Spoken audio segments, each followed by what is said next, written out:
Béni soit Dieu le Père, le Fils et le Saint-Esprit. Béni soit son Père, maintenant et à jamais. Amen. Dieu Tout-Puissant, toi qui vis dans les cœurs, qui connais tous nos désirs et à qui aucun secret n'est caché, par l'inspiration de ton Esprit Saint, purifie les pensées que nourrissent nos cœurs, afin que nous puissions t'aimer parfaitement et proclamer dignement la grandeur de ton Saint-Nom, par le Christ notre Seigneur. Amen.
Le Seigneur soit avec vous et avec vous. Prions le Seigneur. Nous te prions, Seigneur, que ta grâce nous défense et qu'elle nous accompagne toujours pour nous rendre attentifs à faire le bien sans relâche. Par Jésus-Christ notre Seigneur, qui vit et qui règne avec toi et le Saint-Esprit, un seul Dieu, maintenant et toujours. Amen.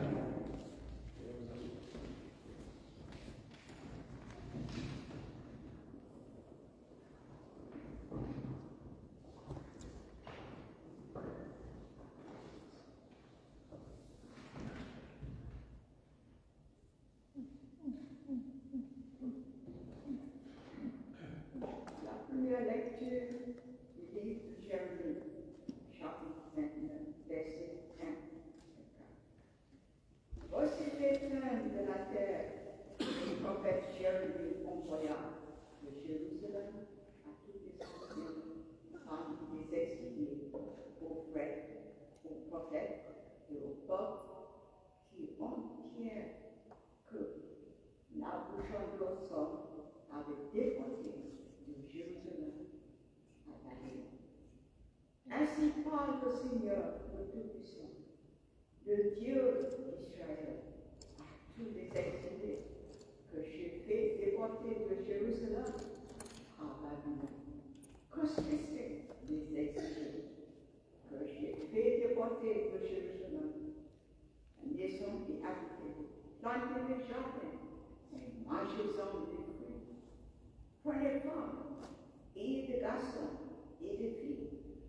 Occupez-vous de marier vos fils et donnez vos filles en mariage pour qu'ils aient des garçons et des filles. Là-bas, soyez prophétiques, ne quittez les peuples, soyez soucieux de la prospérité, de la vie où je vous ai déporté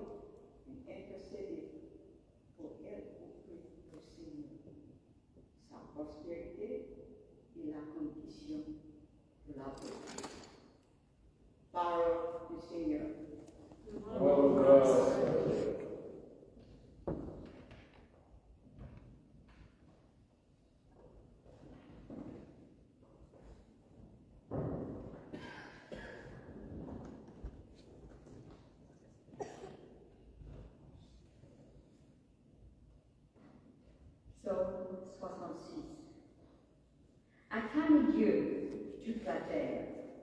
Faites la gloire de son nom, glorifiez-le en célébrant sa louange. Dites à Dieu que tes actions soient redoutables. En présence de ta force, tes ennemis s'inclinent. Toute la terre se prosterne devant toi. Elle chante pour toi, elle chante pour ton nom. Venez et voyez les hauts faits de Dieu, ses exploits redoutables pour les fils des hommes.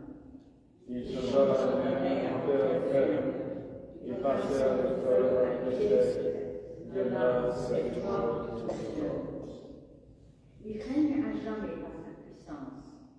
Ses yeux observent les nations, que les rebelles courbent la tête. Peuple, bénissez votre Dieu, faites rejoindre son louange. Car il rend la vie à notre âme. Il a gardé nos pieds de la chute. C'est toi, Dieu, qui nous a découvrés, affinés comme un fil Tu nous as conduits dans ton piège, tu as serré les eaux sur nos mains. Gloire au Père, Esprit, Saint-Esprit, comme il se pensant, maintenant et à jamais. Amen.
La deuxième lecture de la deuxième épître de Paul à Timothée.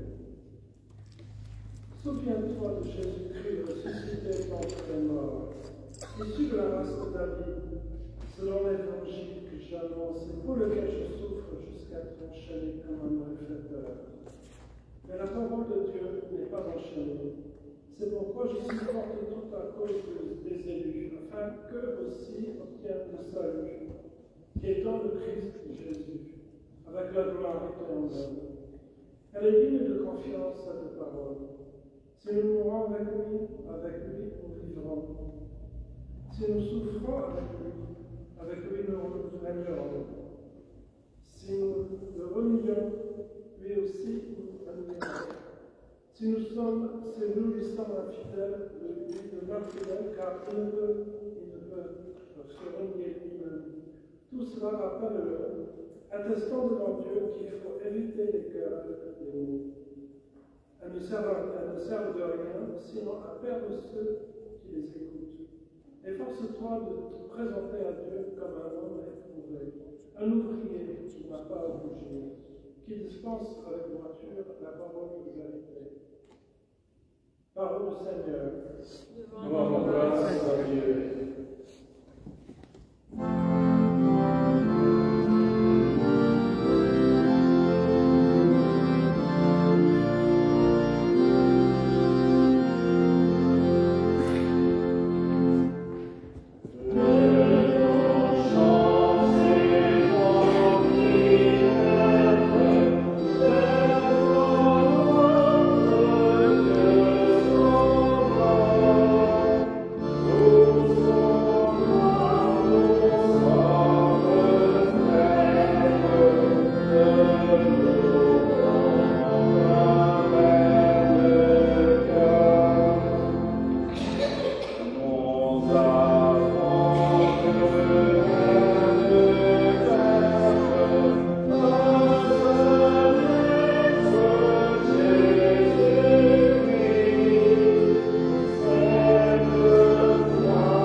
Le Saint Évangile de Jésus-Christ selon Luc. Gloire à toi, Seigneur Jésus.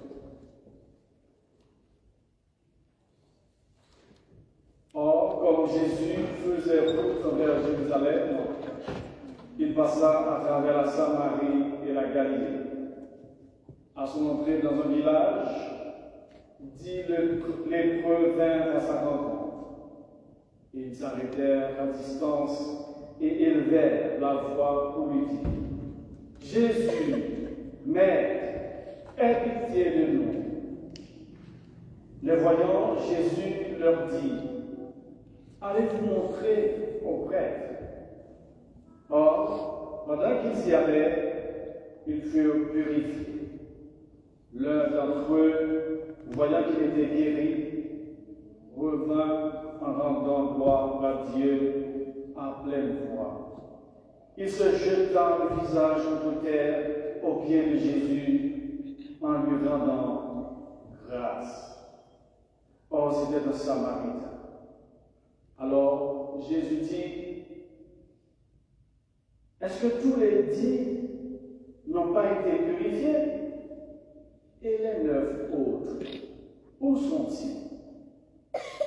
Il ne s'est trouvé parmi eux personne pour revenir rendre gloire à Dieu.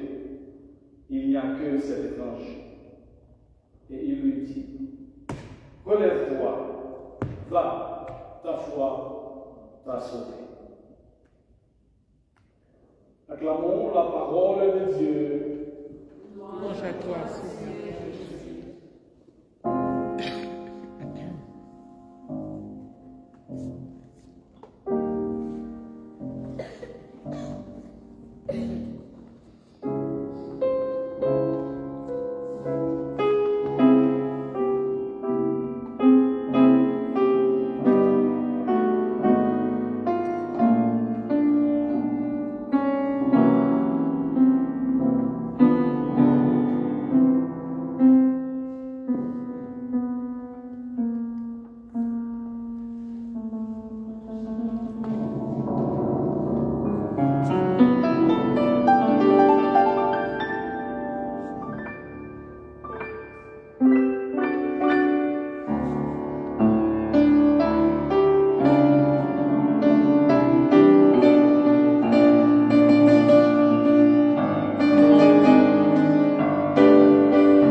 Oui, nous avons chanté tout à l'heure, la foi fait tomber sur nos yeux les plus fortes murailles.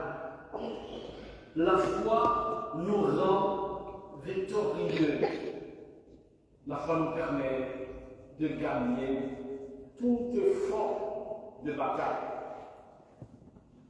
Chers amis dans le Seigneur, nous sommes aujourd'hui dans la continuité de l'évangile de dimanche dernier qui avait mis en évidence, je vous rappelle, deux enseignements fondamentaux. C'était la foi et le service.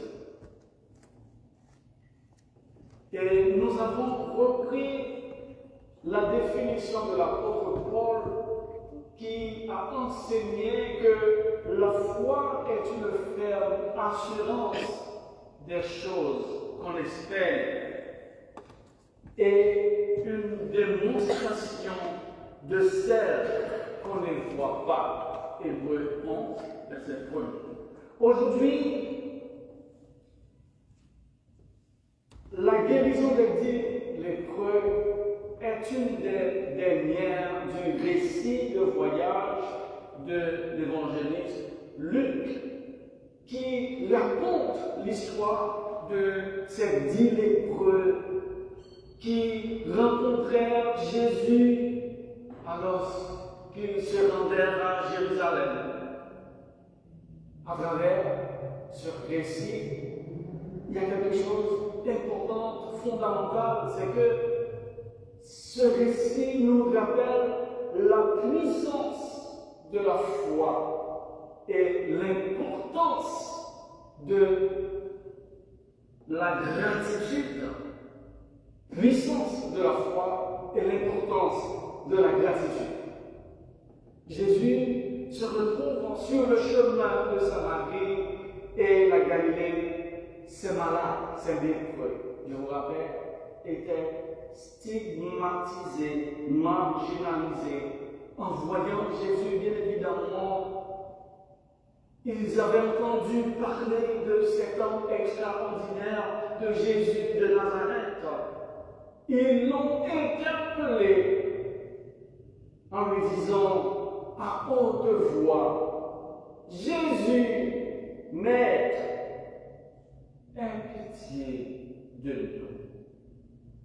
À l'époque de Jésus, la lèpre était une maladie redoutée entraînant l'isolement social.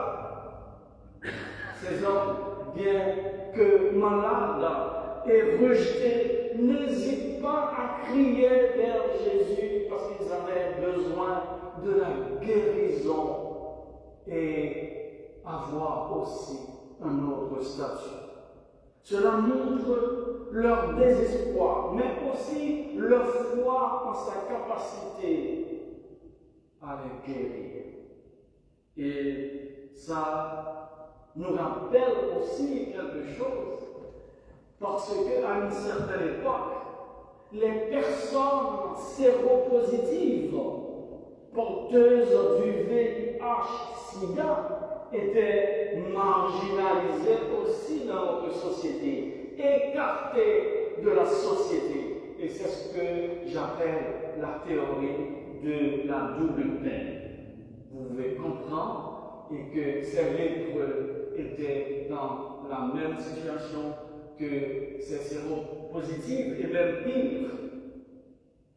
Et l'ordre de Jésus face à ces lépreux, c'était à partir du verset 14. Jésus leur dit, allez vous montrer au prêtre. Mais pourquoi Jésus leur avait dit, allez vous montrer au prêtre? C'est parce que c'est pour les rites de purification voulus par la loi juive à l'époque. Les lépreux doivent agir avant même de voir leur guérison. C'est-à-dire, pour nous, la foi marche de pair avec l'action. La foi est une main tendue vers quelque chose. La foi ne vient pas dans l'attentisme, mais la foi est quelque chose qui est toujours en mouvement. La foi ne vient pas en mode baguette magique. Et les Hébreux obéissent à la demande de Jésus. Et c'est ainsi qu'en chemin, ils sont guéris. Et, chers amis dans le Seigneur, ce passage de l'évangile de Luc nous enseigne que la foi doit être accompagnée d'action et de gratitude. Mais malheureusement, parmi les 10 lépreux, un seul est revenu remercier, se jeter à genoux au sol pour grâce, pour gloire à Dieu. Mais maintenant, nous devons nous questionner. Vous devez vous questionner. Faites-vous partie de celles et ceux qui remercient Dieu? Ou celui ou celle qui est bienveillant avec vous, celui qui vous a fait du bien, êtes-vous reconnaissant envers celle ou celui qui vous a fait du bien? Car souvent, Dieu utilise les gens comme un instrument, comme canal, comme missionnaire, en vue de changer votre situation, en vue de transformer votre cri de désespoir en cri de joie, en vue de changer vos détresses en délivrance. Et après avoir été bénis, guéris, délivrés, soulagés, nous devons en retour célébrer cela en signe de reconnaissance et de gratitude de la bonté de Dieu dans notre vie. Que chacun de nous, ce soit ici présent à la cathédrale et celles et ceux qui nous regardent depuis chez eux, et soit reconnaissant à la fois envers Dieu et nos prochains, parce que la reconnaissance et la gratitude sont les valeurs essentielles qui nourrissent notre relation avec Dieu et avec les autres. Reconnaître les bénédictions que nous recevons nous permet de cultiver un esprit positif et d'apprécier la vie. Mais la gratitude vis-à-vis de Dieu, comment se manifeste-t-elle? La gratitude vis-à-vis de Dieu se manifeste par la prière, la louange et l'action de grâce. Elle nous rappelle que tout ce que nous avons est un don et nous incite à développer une foi active, comme vous le faites au sein de notre communauté, que ce soit ceux et celles qui sont à l'accueil, celles et ceux qui sont comme acolytes, celles et ceux qui sont comme lecteurs et lectrices, préparer, ranger la table, servir les repas, nettoyer après chaque samedi, chaque dimanche, et les repas qu'on partage ensemble, ce moment de convivialité, eh bien chacun de vous a une place importante et que chacun de vous joue sa partition pour faire grandir cette communauté et c'est ce que Dieu attend de vous. Qu'en est-il de nos proches? La gratitude renforce les liens interpersonnels. Un simple merci, un SMS, une visite peut illuminer la journée de quelqu'un et encourage un climat de bienveillance et d'entraide, car trop souvent dans notre société, c'est l'absence totale de tous ces éléments fondamentaux pour construire ensemble une vraie communauté dans la paix et l'amour de Dieu. La reconnaissance favorise également l'unité, nous rappelle que nous ne sommes pas seuls et que chacun contribue à notre bien-être. Chers amis dans le Seigneur, qu'il en soit ainsi pour vous au nom de notre Sauveur Jésus.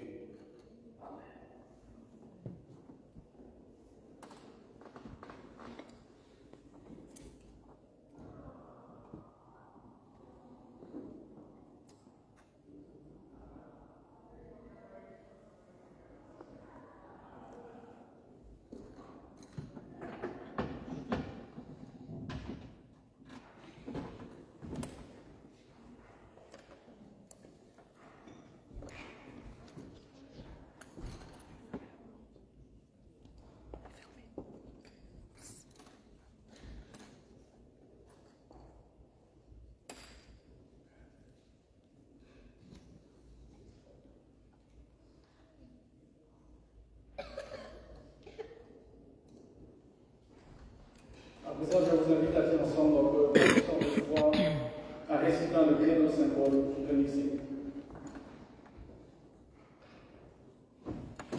Nous croyons en un seul Dieu, le Père Tout-Puissant, Créateur du ciel et de la terre, de toutes les choses visibles et invisibles. Nous croyons en un seul Seigneur, Jésus-Christ, le Fils unique de Dieu, engendré du Père avant tous les siècles. Dieu de Dieu, lumière née de la lumière, vrai Dieu né du vrai Dieu, engendré, non pas créé, un seul être avec le Père, et par lui tout a été fait, pour nous et pour notre salut. Il est descendu des cieux, il s'est incarné par le Saint-Esprit en la Vierge Marie, et s'est fait homme, crucifié pour nous sous Ponce Pilate. Il a souffert la passion. Il a été mis au tombeau. Il est ressuscité le troisième jour selon les Écritures. Il est monté aux cieux. Il siège à la droite du Père. Il reviendra dans la gloire pour juger les vivants et les morts, et son règne n'aura pas de fin.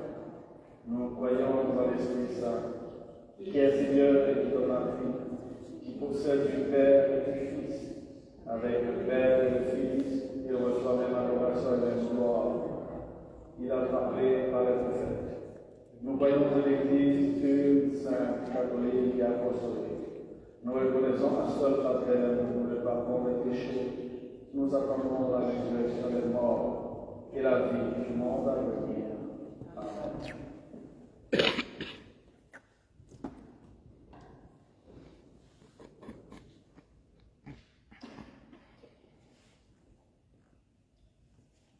Pour la sainte Église de Dieu, dont elle regorge de vérité et d'amour, et qu'elle apparaisse sans tache le jour de ta venue, nous te prions, Seigneur. Seigneur, rendez-nous. Pour notre évêque Primation, pour notre évêque Marc, pour l'ensemble des évêques et ministres, et pour tout le saint peuple de Dieu, nous te prions, Seigneur. Seigneur, rends pitié. Pour tous ceux et celles qui craignent Dieu et qui croient en toi, Christ Seigneur. Pour que nos divisions disparaissent et que nous soyons tous un comme ton Père et toi et tu nous as unis. Nous te prions, Seigneur. Seigneur, rends pitié. Pour celles et ceux qui ne croient pas encore, ou qui ont perdu la foi, pour qu'ils et elles reçoivent la lumière de l'Évangile, nous te prions, Seigneur. Seigneur, rends pitié. Pour la paix du monde entier, pour qu'un esprit de respect et d'indulgence se développe entre les nations et les peuples, nous te prions, Seigneur. Seigneur, rends pitié. Pour les personnes pauvres, persécutées, en souffrance, pour nos frères et sœurs réfugiés, détenus, pour que toutes et tous soient soulagés et protégés, nous prions, Seigneur. Seigneur, rends pitié. Pour le cercle de prière de la convocation des églises épiscopales de l'Europe et la convocation de la Convention de 2025, Pour Wilfrid, pour Marie-Léger, Jacqueline, Solange et sa famille, Clara, les proches de Christian Tavernier. Prions pour nous-mêmes et pour nos frères.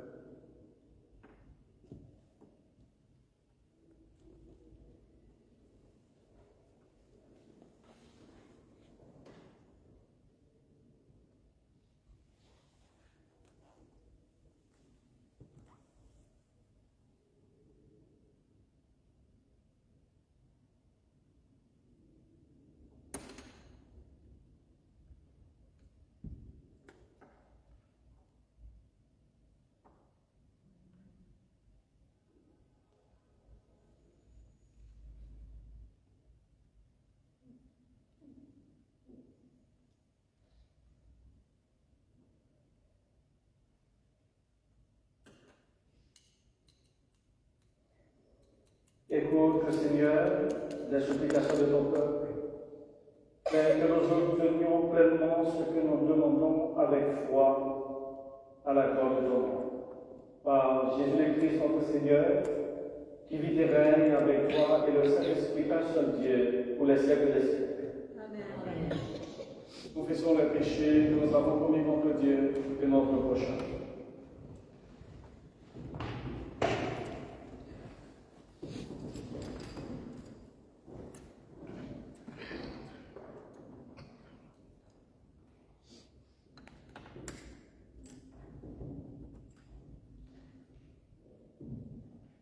Dieu de miséricorde, nous confessons que nous avons péché contre toi, à penser, à parole et à acte, par ce que nous avons fait et ce que nous avons omis de faire.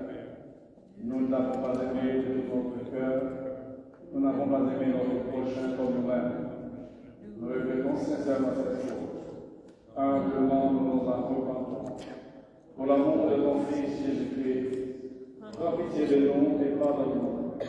Alors ta bonté fera notre joie et nous pourrons marcher dans tes chemins pour la gloire de ton nom. Amen.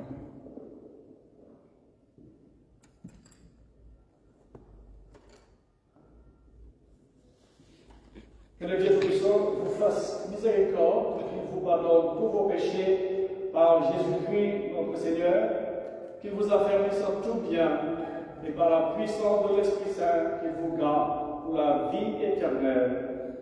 Amen. Amen.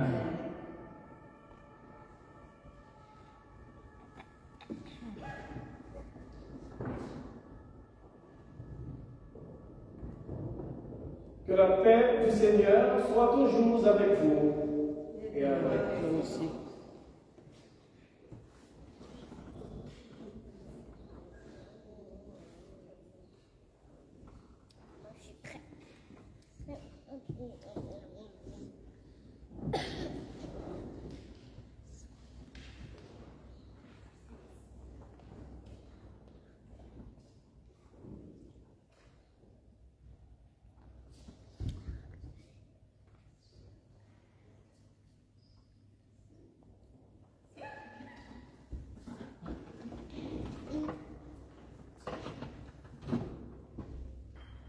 Veuillez vous asseoir.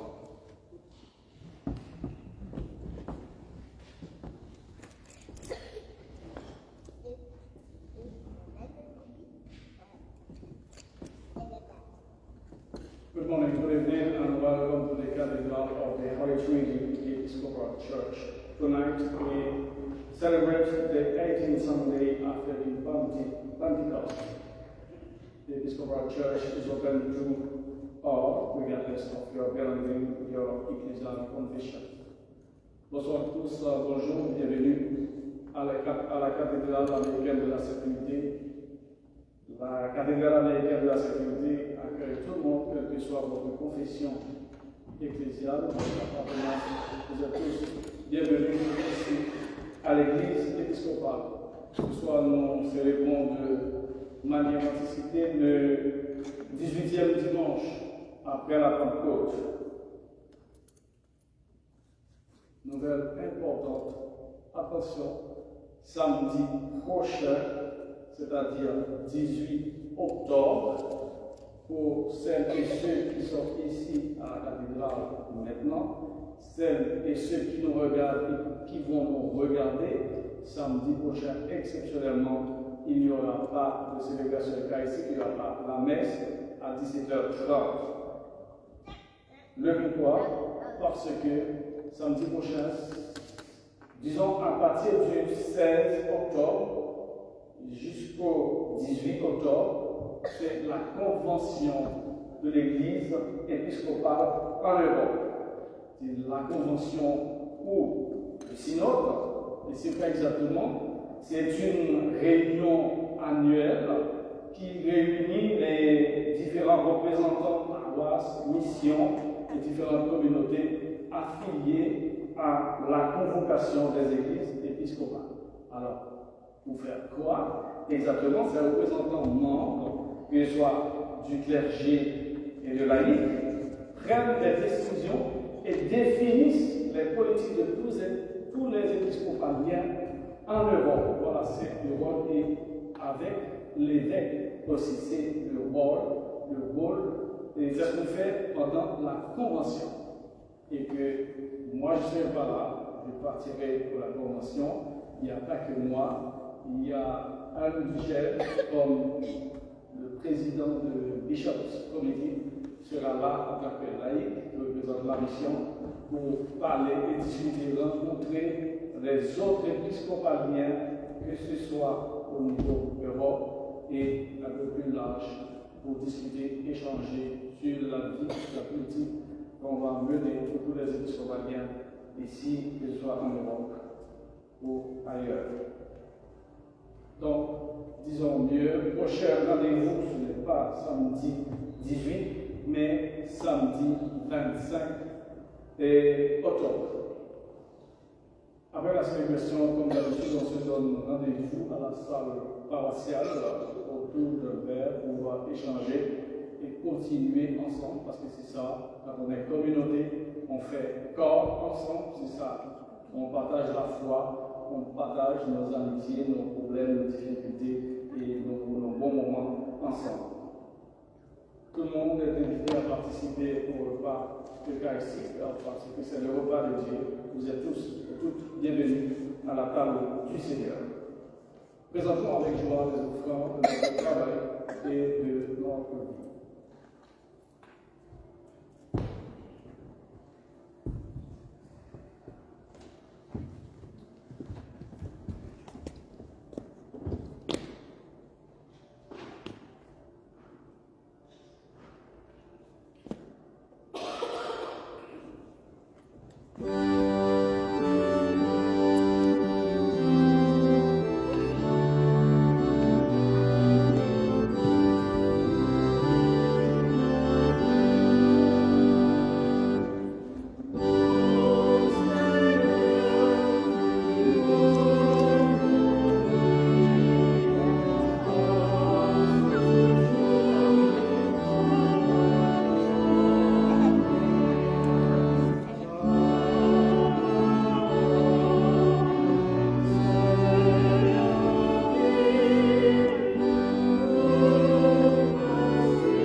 royaume que tu nous as fait connaître en façonnant ta création, en appelant Israël à être ton peuple, en parlant par les prophètes et surtout en envoyant la parole faite chair, ton Fils Jésus. Dans les derniers jours, en effet, tu nous l'as envoyé s'incarner de la Vierge Marie pour être le Sauveur et le Rédempteur de ce monde. Par lui, tu nous as délivrés du mal et tu nous as rendus dignes de nous tenir devant toi. Par lui, tu nous as ramenés de l'erreur à la vérité, du péché à la justice, de la mort à la vie. La nuit où il devait mourir pour nous, notre Seigneur Jésus-Christ prit du pain et, après avoir remercié, il le partagea et le donna à ses disciples en disant: prenez, mangez, ceci est mon corps qui est donné pour vous. Faites ceci en mémoire de moi.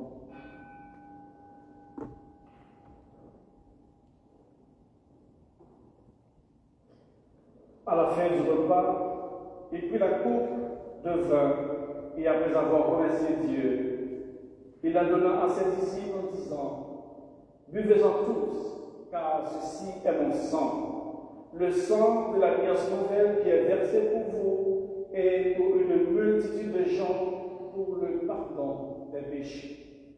Toutes les fois que vous en boirez, faites-le en mémoire de vous.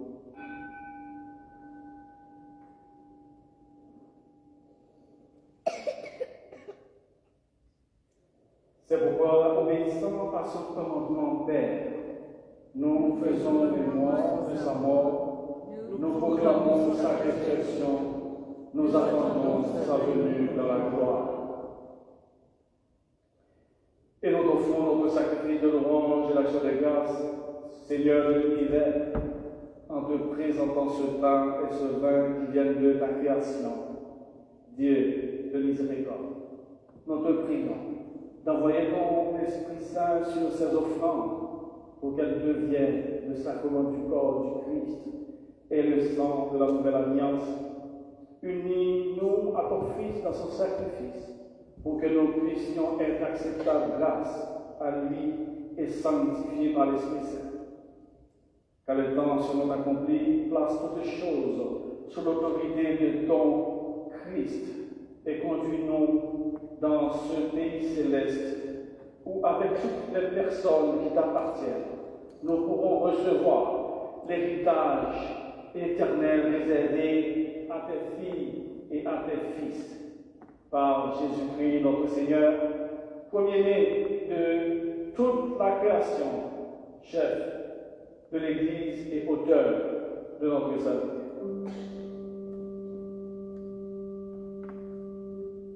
Par lui, avec lui et en lui, à toi de le Père Tout-Puissant, dans l'unité du Saint-Esprit, tout honneur et tout gloire, maintenant et pour les siècles des siècles.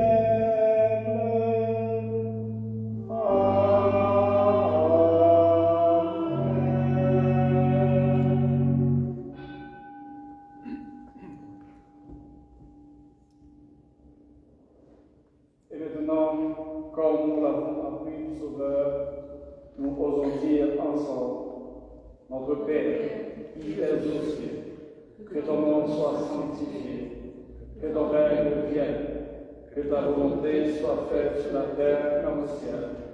Donne-nous aujourd'hui notre pain de ce jour.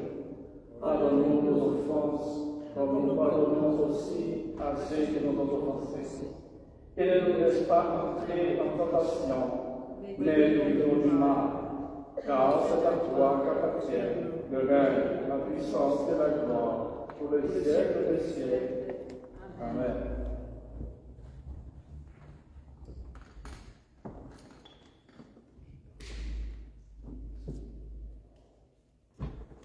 Alléluia, le Christ notre Pâque a été immolé. Célébrons donc la fête. Alléluia. Les dons de Dieu pour le peuple de Dieu. Prenez en mémoire de ce Christ. Christ est mort pour vous, que votre cœur par la foi s'en nourrisse avec reconnaissance. Heureux les invités à la table du ciel.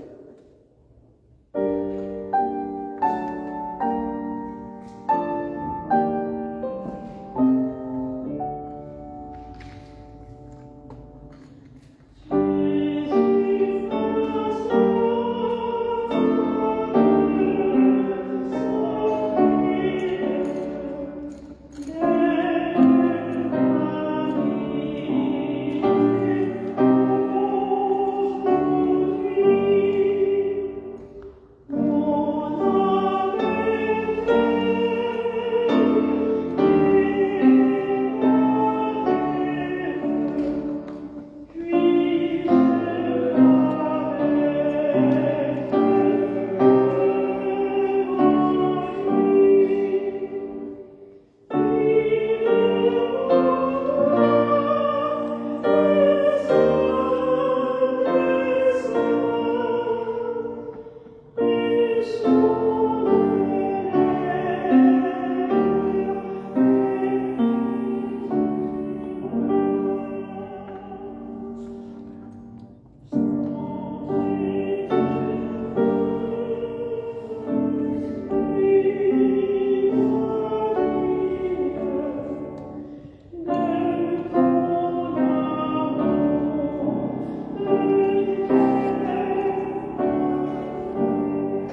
Dieu, éternel notre Père des cieux, dans ta grâce, nous accepte pour nous de ton Fils Jésus-Christ, notre Sauveur, et tu nous as nourris de ton aliment spirituel dans le sacrement de son corps et de son sang.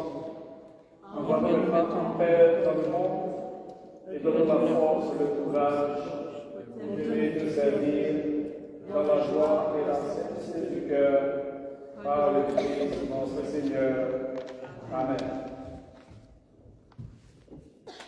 Que la paix de Dieu, qui surpasse toute intelligence, garde vos cœurs et vos pensées dans la connaissance de l'amour de Dieu et de son Fils Jésus-Christ, notre Seigneur, et que la bénédiction du Dieu Tout-Puissant, le Père, le Fils et le Saint-Esprit descendent sur vous et y demeurent à jamais. Amen.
Alléluia. Nous rendons grâce à Dieu. Alléluia. Alléluia.